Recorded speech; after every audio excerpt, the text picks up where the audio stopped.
So ito na nga mga Mars, napagod kami magdivisorya. So dumiretso kami dito sa Ugbo Street Food. Dito po yung banda sa may Tondo.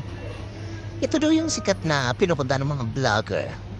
Kung saan marami kang makikita ang street food kagaya ng sa Korean, sa mga Japanese street food, giant sa Philippine street food. At ito na sinimulan ko naman lumapang. Naisip, hindi sa isa kong tikman yung mga pagkain dito. Siyempre, namimili rin kami kung saan kami magdi-dinner. So, dito nga nakapansin ko, ang mga akla dito, oh my God, nag-aagawan sila. May kompetensya ang mga mamam. O, ayan na. Nag-aabang sila.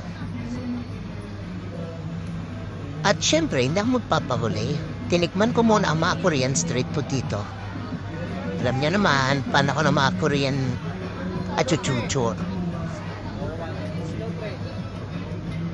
Napakaganda pala dito. Mabubusog ka, kakatingin pa lang sa mga pagkain eh.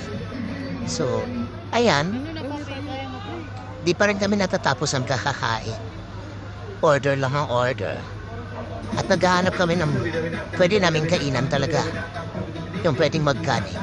So ito, dito sila napunta sa House of Tumbuman. Ito na yung Tumbuman at Lechonan. Oh my God. Pero hindi ko alam kung ano deny nila dito eh. Ayan, may lechon na naman. Merong mga laman loob. Pero yung deny daw talaga nila dito is yung sikat dito sa kainan. Ito yung tumbong soup daw. So ayan na nga. Ay! So tinanong ko mga lolo nyo. Ano? Masarap ba yan? Ewan ko lang. Pauwi na nga kami, hindi pa nga rin ako nagkandauga sa kaka-order. Nag-barbecue pa ako. At ayan. Inabot kami ng gabi actually dito dahil sa kaka-order ng mga kung ano-ano. At meron dito yung kakaiba. Actually, hindi ko alam kung anong name nito. Ayan. Yung umuusok-usok na yan. Yan daw yung sikat na yun eh. At marami ako nakikita nag-order. So, syempre, check muna tayo kung masarap ba talaga yan. Oh, pero kita nyo nga naman, sinabaw ni Kuya yung parang usok. For ano lang naman yan eh. For entertain lang naman eh.